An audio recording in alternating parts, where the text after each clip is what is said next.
Estad pues firmes en la libertad con que Cristo nos hizo libres, y no estéis otra vez sujetos al yugo de esclavitud. Gálatas 5:1. La Iglesia Bautista El Dorado tiene el honor de presentar Palabras de Libertad en labios del pastor Ricardo Fernández. Hermanos, y proseguimos con el libro de los Hechos y estamos desarrollando el discurso de Esteban. La vez pasada hablamos sobre Abraham, hoy nos toca hablar sobre José. Acuérdense que Esteban fue acusado ante este Sanedrín judío, este concilio, que ya estaba de antemano preparado para una condena de muerte, y se le había acusado de la blasfemia, según ellos, de que Esteban hablaba contra el templo y contra la ley de Moisés, y que Jesús iba a destruir el templo y que cambiaría las costumbres de Moisés. Entonces se está defendiendo y ahora habla de José, que José también fue rechazado, al igual que Cristo, por los patriarcas, y Moisés también fue rechazado. O sea que no es extraño que el hombre de Dios sea rechazado, incluyendo al mismísimo Hijo de Dios. Pero en esta ocasión, en este pequeño discurso que hay del capítulo 7, versículo 8 al 17, vamos a hablar sobre la supuesta manera ilógica, del actuar de Dios. La supuesta manera ilógica del actuar de Dios. Uno, si usted es hijo de Dios, si verdaderamente quiere hacer su voluntad, si verdaderamente está enfocado en servirle, todo lo que acontezca en nuestra vida no es carambola, no es casualidad, hay un plan maravilloso para cada uno de los hijos de Dios.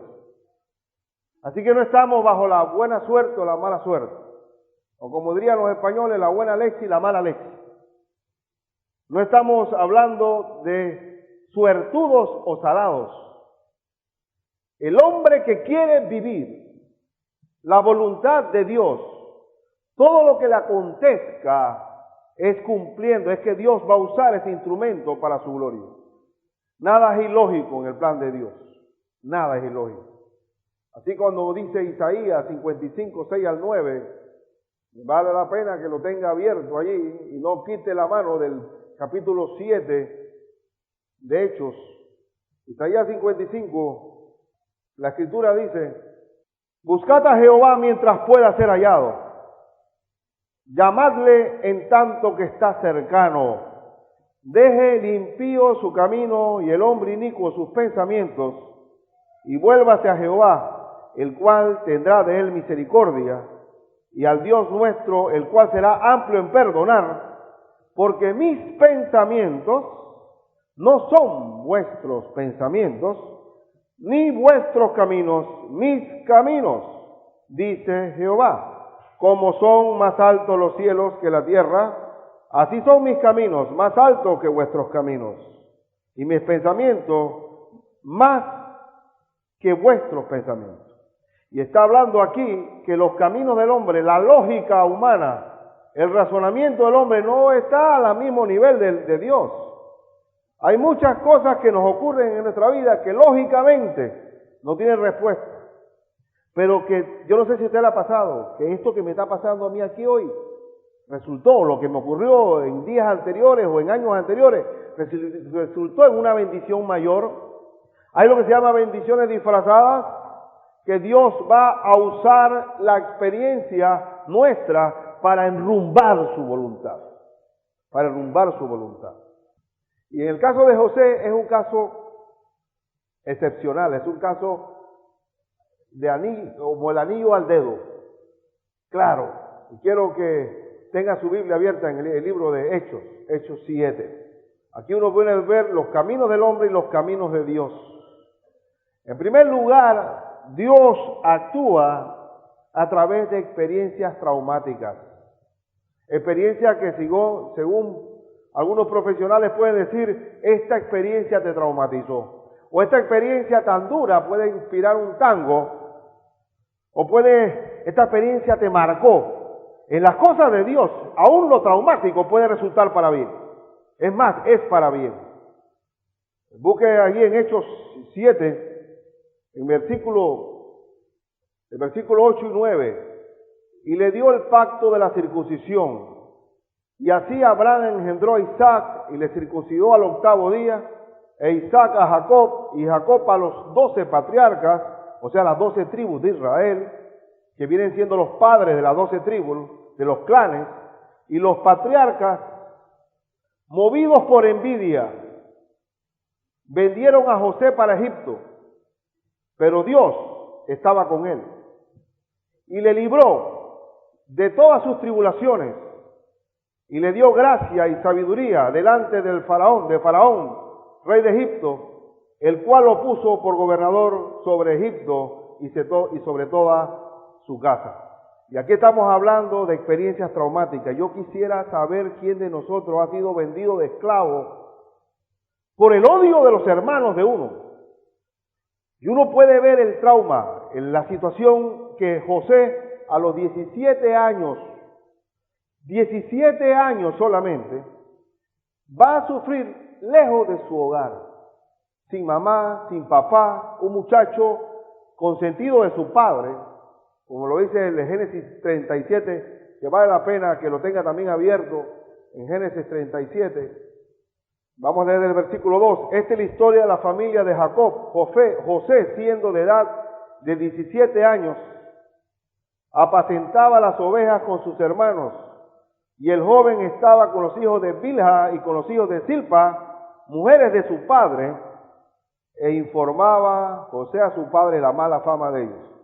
¿Por qué se desarrolló un odio tan encarnizado contra José por parte de sus hermanos? Uno puede ver aquí claramente que José no era hijo de Bilha ni de Silpa, era hijo de la esposa querida de Jacob. De salida, el problema está cuando ya hay hijos así que se comparten diferentes madres, hay un problema de preferencia. Los ojos de José estaban sobre este muchacho último, el consentido, y encima era soplón, hablaba todo lo malo que se comportaban los demás. Encima que era de la mujer querida de Jacob, encima le soplaba todo. Yo tuve una hermanita que todo lo sapeaba a mi papá, todo lo sapeaba. Horrible, ella era la zapa de la casa. Y no gustábamos de ella por eso. Uno tiene que ver cómo se desarrolla la envidia. La envidia se puede desarrollar por tú ser hijo de la casa y tener el origen de tu madre, también con la misma actitud. El mismo Josué me preguntó, papá, ¿qué significa ser soplón? Decirle todo a la maestra. Es un problema de antipatía que puede haber ahí. Así que vemos aquí las cualidades, las cualidades negativas que se fueron contra el propio José. Y vemos aquí también que dice que y amaba a Israel, o sea, Jacob, a José, más que a todos sus hijos. El problema del consentido también es un problema serio. Porque mi hermanita, aparte de que sapeaba todo y soplaba todo, también era la consentida de mi papá. Entonces, encima que el muchacho es el que más querido, dice que porque lo había tenido en su vejez. Ese es el problema de tener hijos viejos. Papá abuelo, hijo huérfano, dicen los españoles en un refrán. Pero me puedo pensar que, bueno, cuando uno tiene los hijos más viejos, uno es más consentidor. Y le hizo una túnica de diversos colores. ¿Quién se la hizo? El propio papá. No es que mandó a hacer ni la compró, sino que él la hizo. Y mira, hijito, mira esta túnica preciosa. Y los hijos demás viendo la túnica. Consentido, hijo de la madre querida, soplón, encima de eso con túnica de colores. Nadie no lo soportaba totalmente. Y uno puede analizar, hermano, que aquí hay errores que uno puede ver. Por ejemplo, en la crianza de Esaú con Jacob. La mamá tenía como consentido a Jacob y el papá le gustaba a Esaú porque era el deportista, porque era el cazador. Y estas son cosas que uno tiene que tomar muy en cuenta cuando uno cría a sus hijos, de no tener una preferencia sobre el otro. Y esto es totalmente humano lo que estamos viendo aquí, una casa común y corriente. Y dice el verso 4, y viendo sus hermanos que su padre lo amaba más que a todos sus hermanos, lógico, ¿qué? Le aborrecían y no podían hablarle pacíficamente. Y cada vez que José, hola, mira, ¿para dónde van? Para ningún lado. No podían dirigirle la palabra pacíficamente. Y aquí vemos cómo se va caldeando una envidia. Ahora, esta envidia que produjo el deseo de matar a su hermano, y en el Nuevo Testamento se habla claramente que aborrecer al hermano es homicidio. Y uno puede ver que cuando uno aborrece, quiere matar con la mirada, matar en el corazón. Desde el punto de vista bíblico ya cometimos homicidio. No hay que matar a Abel para que sea un asesino desde el punto de vista del Nuevo Testamento. Aborrecemos desde adentro. Hay hermanos insoportables, hay hermanos difíciles de tragar. Es lógico, no todos somos hermanos. Todos los hermanos no somos iguales. Hay hermanos que están caminando y son más difíciles de que maduren. Pero el amor nos permite soportar. Y Romanos habla de soportar las debilidades de los hermanos más flacos en la fe. Uno no puede esperar. Cuando uno va desarrollando una envidia que va carcomiendo el ser, se piensa en matar. Y encima de eso, el hermano José tuvo un sueño. Encima fue soñador. El soñador que amanecí hoy, no voy a relatar los sueños.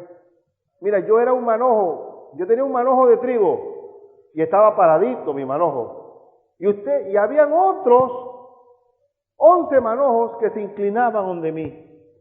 Después tuve otro sueño en que las 12 estrellas, había 11 estrellas y la luna y la tierra, la luna y el sol, perdón, vamos a confirmar el asunto. Y dice aquí que soñó un otro sueño y le contó a sus hermanos diciendo, he aquí que he soñado otro sueño, y he aquí que el sol y la luna y 11 estrellas se inclinaban a mí. Y entonces esto creó mayor aborrecimiento. Cristo fue aborrecido. Cristo fue llevado a la cruz por envidia. La Biblia dice claramente que el móvil por el cual fue traído Cristo a Pilato fue por la envidia. La envidia es algo destructivo. Pero esta envidia de los patriarcas, donde yo solamente no puedo leer todo el capítulo 37 porque aquí nos quedaríamos, pero esta envidia trazó un plan para matarlo primeramente y después como buenos judíos decidieron mejor venderlo para sacar provecho de la venta. Y ahí dice que fue enviado como esclavo.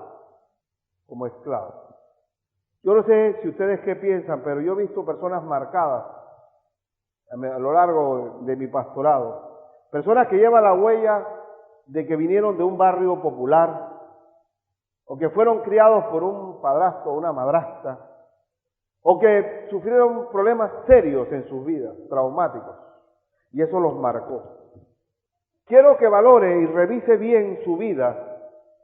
Si usted tiene dentro de sí rencores, resentimientos, si usted todavía tiene algo guardado contra alguien, si usted en un momento dado todavía guarda algo, no va a prosperar en el camino de Dios. No va a prosperar en el camino de Dios. De acuerdo a Hechos donde estamos, dice que los patriarcas movidos por envidia vendieron a José para Egipto, pero Dios estaba con él. Dios estaba con él. Y eso es suficiente. Es posible estar en Egipto. Es posible estar esclavo. Pero si Dios está conmigo, o el brazo de Dios está conmigo, nada me puede destruir. Y esto es importante, porque yo no me puedo imaginar que un mexicano que cruza el Río Grande hacia los Estados Unidos quede presidente de los Estados Unidos. Un indocumentado. Eso es imposible. Bueno, si el indocumentado mexicano no llega al presidente de los Estados Unidos, menos un esclavo que llegue a tener el poder que tuvo José. Solamente cuando la mano de Dios está sobre nosotros. Y esto es importante, es supremamente importante que cuando caminamos con Dios, las experiencias traumáticas es un plan elaborado, palmo a palmo, ladrillo a ladrillo, mosaico a mosaico. Nada está al azar, nada está a la loca. No podemos, inclusive en el medio de trabajo puede desatarse un jefe perseguidor, o puede desatarse un compañero de esos antipáticos, serruchadores de piso. Pero no importa si está la mano de Dios sobre nosotros. Hay un plan maravilloso a largo plazo. Pero si tú no ves el plan, tienes la miopía de meterte en el mundo y quedar atrapado en las circunstancias y no tener la mirada con luces largas, la mano de Dios no puede trabajar en ti, porque quedaste metido en la red del enojo, del resentimiento, del rencor, y no avanzarás jamás. José le puso Neftalí. ¿Y cuál era el otro nombre? Efraín. Los nombres de los hijos de José. Y los nombres significan Dios me hizo olvidar. Y el otro nombre significa he prosperado en tierra ajena, en tierra extraña. Si tú no olvidas el trauma, te quedaste en esa época. Y Dios no puede prosperar el avance espiritual que tienes. Y uno puede quedarse allí, como dicen, lamiendo sus llagas. Hay personas que tienen los recuerdos traumáticos, lo tienen en un disco duro, en un CD player, lo tienen en un disquete. Tienen varios archivos para nunca olvidar lo que me hicieron. Ahí no hay forma de decir delete. No hay manera, porque lo recuerdan y lo que te recuerdan. Y pueden pasar cosas buenas y lo olvidan. ¿Y qué dice Filipenses? Pensad en todo lo que es, lo bueno, el amable, lo justo, lo que es digno de alabanza. Si hay virtud alguna en esto, ¿qué? Pensad. Porque uno queda atrapado en las experiencias traumáticas. Y un pueblo de Dios que sabe que hay un Dios que tiene un plan maravilloso, sabe que las cosas no ocurren porque ocurren.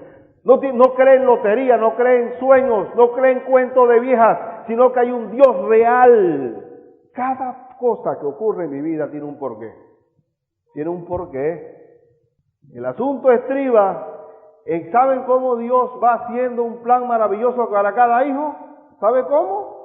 ¿Sabe cómo? ¿Cuál es el secreto para que Dios haga un plan maravilloso en la vida de cada uno? Cuando uno aprende a obedecer lo básico que uno va aprendiendo y lo va aplicando a su vida, Dios va trabajando con uno. Dios trabaja su plan para aquellos que le aman. Romanos 8:28. Que les gusta mucho a la gente, ¿eh? Todos cristianos se saben Romanos 8:28. No se sabe el 29. Porque para las cosas, a los que aman a Dios, todo le ayuda a bien. Pero ¿quiénes son los que le aman? De acuerdo a 1 Juan. El que me ama, guarda mis mandamientos. El amor tiene que ver con ¿qué? Obediencia. Ah, no, yo recibí a Cristo, Señor. Ya yo estoy resguardado, tengo un talismán a favor mío. Todo lo que ocurra a mi alrededor va a ser para bien. Vamos a hacer esto y lo otro y lo otro y es para bien. Y viviendo la vida como nos da la gana. Perdóneme, pero usted no ama a Dios. El amor tiene que ver con obediencia. Y si tú no obedeces lo que el Señor dice, no va a haber un plan para tu vida. Y vas a quedar atrapado en las experiencias traumáticas que te ocurran. Y vas a quedar encadenado, sin avanzar en lo absoluto. Ese es como el que consume drogas. Está demostrado que la persona que consume drogas, si lo comenzó a los 18 años, esa es la edad mental en que se queda. Porque la droga hace que la persona no avance. Es una parálisis total. Igualmente nosotros. Que nuestros hijos se deban llamar Neftalí y Efraín. He olvidado la ofensa. He olvidado. Hermano, yo creo que ninguno de nosotros, que nos aborrezcan todos nuestros hermanos y que planeen nuestra muerte y quieran primero dicen, vamos a matarlo. Ahí viene el soñador, tírenlo. Lo tiraron en una cisterna y estaba vacío. Y se quedaron comiendo arriba sándwich, pensando cómo lo vamos a matar. Gracias a Dios pasaron esos esclavistas ahí, esos mercaderes que iban a Egipto. Pero Dios sabe que hasta esos mercaderes eran dentro del plan. Dentro del plan. El Señor tiene un plan maravilloso. ¿Cómo hizo que Jesús naciera en Belén? Movió al emperador para hacer un censo, para que todo el mundo fuera empadronado, para que María saliera encinta, embarazada, y diera luz en Belén en el momento exacto, a través de un censo. Si no, María para en Nazaret perfectamente. Todo tiene un porqué. Todo tiene una razón de ser. Una razón de ser. No hay carambolas en las cosas del Señor. La envidia. Envidia le tuvieron a Daniel, los 120 sátrapas. Y planearon toda una estrategia para que el rey promulgara un edicto a efecto que Daniel fuera condenado al foso de los leones. Y el Señor lo libró. El plan, el diablo planea, ejecuta y Dios libra. Dios protege. Y ese foso de los leones permitió que el rey adorara al Dios vivo. Ese foso de los leones permitió que el Dios grande fuera glorificado. Así que detrás de cada experiencia traumática hay la gloria de Dios que se manifiesta. Gloria de Dios. A veces tenemos el complejo mental de decir que la iglesia de Cristo de Latinoamérica es la iglesia de los 5 panes y los 2 peces. Pero es totalmente falso. Totalmente falso. Igualmente, cuando Amán odió a Mardoqueo en el libro de Esther, porque no se arrodilló ante él, y se desata toda una persecución contra todo el pueblo judío, de exterminarlo tipo Hitler. Y el Señor fue glorificado. Y la horca que le prepararon a Mardoqueo fue contra el anticristo, que fue este tipo de anticristo que fue colgado en ese lugar. Y podemos hablar de Nehemías, que le hizo la vida posible a Tobías y Sanbalat, y el muro se hizo en 52 días, de toda una ciudad. Un milagro de ingeniería. Y así podemos citar muchos más. En segundo lugar,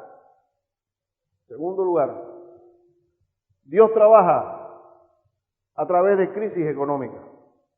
Los matrimonios se acaban en un 70% por problemas de dinero, porque dicen que el 70% del dinero resuelve los problemas.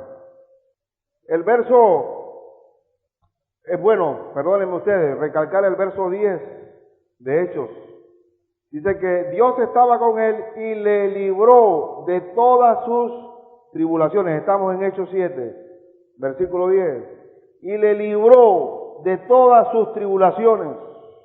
Así que detrás de cada prueba Dios nos libera y le dio gracia y sabiduría delante de Faraón, rey de Egipto, el cual lo puso por gobernador sobre Egipto y sobre toda su casa. Interesante que este muchacho que llega como esclavo a los 17 años, Dios le da, mírense, la sabiduría de Dios es bárbara, que José fue un estadista. Los 7 años de vacas gordas con los 7 años de vacas flacas, él ahorró para que cuando viniera el hambre y la gran tribulación que iba sobre todo el mundo, le dio la sensatez de guardar, acumular, de administrar. Dígame si la sabiduría de Dios no puede administrar un gobierno. La nación más poderosa del mundo era Egipto. ¿Y quién era el que gobernaba todo esto? José. El rey, el faraón, lo puso sobre todo Egipto y sobre su propia casa. Quiere decir que la sabiduría, la inteligencia que viene de la palabra de Dios es superior. Por eso que Daniel, la sabiduría de Daniel era 10 con sus amigos, era 10 veces más grande que la de los caldeos, de los babilónicos. 10 veces más grande. Y este hombre solo, no tenía maestría ni doctorado, llegó como esclavo, sin papá, sin mamá, sin apellido, sin influencia. Póngase a analizar todo eso y que te den a ti el mando del imperio egipcio. Dígame si la sabiduría de Dios no es lo más grande que pueda haber. Que nos podemos administrar cualquier cosa, porque es la inteligencia del cielo. ¿Qué es lo que resuelve Panamá? Todo el mundo estaba enfocado en que los hijos tienen que tener, y estamos de acuerdo, doctorado, maestría, que hable mandarín, que hable chino, que hable portugués. Porque los chinos no solamente hablan mandarín, hablan hakka, hablan cantonés, hay un montonón de lenguas. Entonces todo el mundo, si hay 5 chinos por cada habitante, entonces necesitamos el mandarín más el chino, ya hablo con el mundo entero y el español. Y necesitamos siempre irnos superando y tratando de rellenar nuestro currículum para entrar y ninguno llega a ningún lado. Y José llega como esclavo y queda de primero. Y de repente todos estos doctorados que había allá en Egipto, este hebreo esclavo llega de primero. Porque la mano de Dios está sobre nosotros. Sobre nosotros. Y aún en el hambre, Dios actúa inclusive a través de experiencias traumáticas económicas. Y verso 11 dice, vino entonces hambre. Hambre aquí no es apetito, esto es hambre. En toda la tierra de Egipto y de Canaán, y grande tribulación. Y nuestros padres no hallaban alimentos. Cuando oyó Jacob que había trigo en Egipto, envió a nuestros padres la primera vez, y en la segunda, José se dio a conocer a sus hermanos, y fue manifestado a Faraón el linaje de José. Y aquí estamos viendo cómo Dios hace que sus hijos, aquí habla de que el verso 14, y enviando José hizo venir a su padre Jacob y a toda su parentela en número de 75 personas. Como el hambre, dígame usted, experiencias traumáticas y ahora un gran hambre, una gran crisis económica. La crisis económica que destruye a la gente. El miedo a la crisis, el miedo al futuro. Esta crisis económica fue el móvil para que Jacob viniera con esas 75 personas e ingresara a Egipto, donde se iban a multiplicar como las arenas del mar y las estrellas del cielo. Esta experiencia fue usada por Dios para que el pueblo se reprodujera. Pero para poder que el pueblo fuera formado en Egipto tenía que entrar uno primero. ¿Y ese quién fue? José. Y ese uno tenía que tener tal influencia para que se permitiera que estos pastores que eran aborrecidos por los egipcios, porque los egipcios no gustaban de los pastores, aborrecían a los pastores, tuvieran acceso a una tierra donde se iban a multiplicar. Estamos hablando aquí de un plan maravilloso, porque si nos quedamos solamente, queridos hermanos, en una teología de la prosperidad de que, mira, José entró de esclavo y quedó. ¿Quedó de qué? De primero del reino. Entonces nos quedamos hasta ahí. Pero el plan no era llegar hasta ahí, el plan era llegar a multiplicar ese pueblo, a crear Dios desde Abraham un pueblo que iba a glorificarlo, y un pueblo dentro de los 12 patriarcas había uno de la tribu de Judá donde iba a nacer un Salvador a largo plazo, con luces largas. Maravilloso. El hambre, queridos hermanos, hizo que Ruth y Noemí, su suegra, y dejaran Moab para que volver a Belén, donde iba a nacer Isaí, el abuelo de quién? No, el papá de David. El hambre hace que se mueva la gente. El hambre hizo que Elías fuera a donde una viuda de Sarepta. Y Elías oró por 3 años y medio que no cayera agua y no cayó, tipo de la gran tribulación. Así que el hambre también es importante. ¿Cuáles son los tiempos donde más la gente se olvida de Dios? En los tiempos donde no hay problema. Pero el hambre hace que busquemos. Queridos hermanos, Dios actúa a través de crisis económicas extremas. Me acuerdo cuando estaba yo comenzando en mi matrimonio, estaba caminando con el Señor. Oye, encontrarnos $5 en un pantalón por ahí. Digo, gracias Señor. Gracias por tu provisión. Cuando uno está escaso, cada cosa, cada real lo valora. Cuando uno le sobra, no recoge ni los 10 centavos que están en el suelo. ¿Cómo hace que los momentos de mayor necesidad es cuando más necesitamos de Dios y es cuando más nos plegamos a Él? A veces es importante, tú sabes que a veces creemos que rodear a nuestros hijos de comodidades y rodearlos de todo tipo de tecnología, de juegos de video y todo lo demás, nos van a hacer, ay pobrecito, para que no sufran lo que yo sufrí. Vamos a mimarlos como David a sus hijos, que salieron malos todos, salvo Salomón, para que estén mejor, para que no sufran como yo, para que no pasen los páramos que yo pasé. Y tremendos monstruos que hacemos con ese Leo, tremendos monstruos, porque no es así. El hambre hizo que Jacob con sus 75 personas volvieran. Y en tercer lugar, Dios actúa en comienzos insignificantes.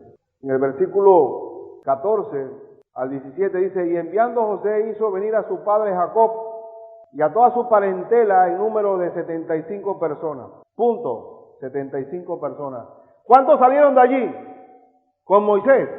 ¿Cuántos eran? Como las arenas del mar y como las estrellas del cielo. 75 personas nada más eran. Así descendió Jacob a Egipto, donde murió él y también nuestros padres, los cuales fueron trasladados a Siquem y puestos en el sepulcro, que a precio de dinero compró Abraham de los hijos de Amor en Siquem. Y observe si esta gente estaban enfocados en la tierra prometida, que los restos de José no quedaron en tierra egipcia, fueron allá enterrados donde Dios había prometido que iba a tomar posesión de la tierra. ¿Dónde nosotros vamos a estar? Ya en la Nueva Jerusalén. Dios comienza con pequeños inicios, 75 personas. ¿Con cuánto comenzó el cristianismo? Con un niñito que nació en un pesebre, donde nadie le paró bola que haya había venido este niñito. Este niñito inadvertido, son unos pastores que se acercaron y unos vagos. Pero ahí comenzó el reino de los cielos con cosas pequeñas, humildes y sencillas. Pero hoy ese niño ya fue nuestro Redentor y nuestro Salvador y viene de nuevo. Y viene de nuevo. ¿Cómo comienza todo? Con pequeñas cosas. Con pequeñas cosas. Y miren cómo es la cosa. Este pueblo hebreo es interesante, ¿sabes? Porque yo me pongo a ver en el libro de Nehemías cómo ellos retornan, en el libro de Esdras cómo retornan, en el libro de Éxodo cómo salen hacia la tierra prometida, a una tierra que fluye leche y miel y está rodeada de enemigos, y van para allá. Yo quisiera ver cuántos cubanos van a retornar a Cuba, si Cuba se abre, después que son ciudadanos americanos, que tienen sus negocios allá, y van a decir, vamos a volver a Cuba. Sin embargo, y eso es importante para nosotros como cristianos, que nada es comparable a la gloria venidera.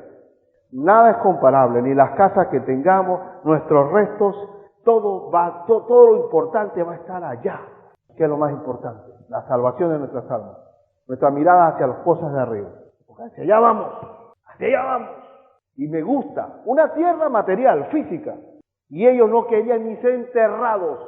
Digo, José dice, oiga señores, estoy muriendo ya, pero les pido nada más que mis huesos estén enterrados allá, de tener la mirada puesta en las promesas de Dios.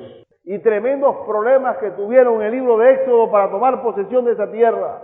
Y todo el plan, la experiencia traumática de José, la experiencia económica para poder ingresar. Y después se desata una gran esclavitud. Y el último versículo que vemos aquí, de esta porción, en el verso 17 dice, pero cuando se acercaba el tiempo de la promesa que Dios había jurado a Abraham, de darle un pueblo, una descendencia y una tierra, el pueblo creció y se multiplicó en Egipto, hasta que se levantó en Egipto otro rey que no conocía a José. Y uno diría, ¿qué problema? Ahora viene Hitler Y este nuevo rey, ¿qué comenzó? Uno busca en el libro de Éxodo y dice que este pueblo hebreo era tan numeroso, tan poderoso, y que iba creciendo cada día más, que dice igual que Hitler, el mismo razonamiento de Hitler, nos han desplazado económicamente, es un pueblo enemigo, es un pueblo que está contrarrestando el avance de nuestra civilización,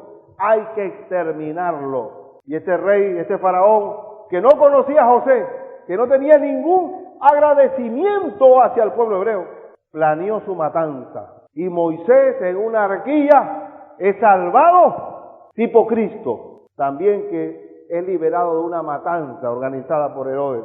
Entonces, ¿qué tenemos, hermanos? Mira, hay un plan. Dios va a cumplir su plan. ¿Quieres ser tu instrumento pasivo o activo dentro de ese plan? ¿O crees tú que tú puedes decir, bueno, voy por acá y voy por allá, hago y deshago? Como dice Santiago, nunca digas, mañana haré esto y pasado haré lo otro, y hoy iré por allá y regresaré por acá, sino digas, si Dios ¿qué? Quiere.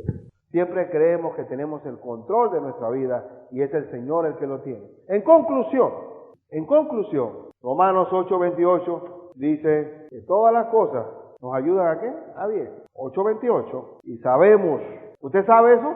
¿Usted sabe que no es una carambola? Y sabemos que los que aman a Dios, ¿quiénes son los que aman a Dios?